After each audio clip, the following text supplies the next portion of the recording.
پیاوی باش ڕەفیقی چاک صاحبی باش ئەو کەسەیە کە کاتێک دەیبینی خوا دێتەوە یادت، ئەو کەسەیە کە دەیبینیت حەز دەکەی تۆش پیاوێکی باش بیت و ئەهلی مزگەوت و دینداری و ڕازگۆیی بیت. ڕەفیقی باش ئەو کەسەیە کە چاکت لەبیر چێ دەیخاتەوە یادت، کە لە یادیشت بێت یارمەتیت دەدا. ڕەفیقی باش ئەو کەسانن کاتێک کە محتاجی هاوکارت دەکەن، کاتێک کە چاکەیەکیان لێت بینی بە باشی باست دەکەن. ڕەفیقی باش ئەو کەسەیە کە هەڵە و عیبێکی لێ بینی سەترت دەکاودات دەپۆشێت. بەڵام ڕەفیقی خراپ هەمووی بەعکسەوە.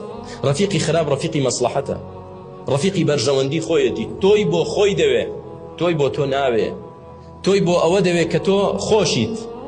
جا یا پارەی پێدەدەیت، یا کاتی لەگەڵ بەڕێ دەکەیت، دەبیتە خەمڕەوێنی، یا لە شتێکدا محتاجی تۆیە. ئەبد بۆ ئەوە تۆی دەوێت بۆ خۆی. بۆیە تا چاکت لێ ببینێ لەگەڵتە، کە خراپەیەکت لێ بینێ ئابڕوت دەبا و دەست دەکا بە دوژمنایەتی کردن و سمعەبردنت. ئەمانە ڕەفیقی خراپن.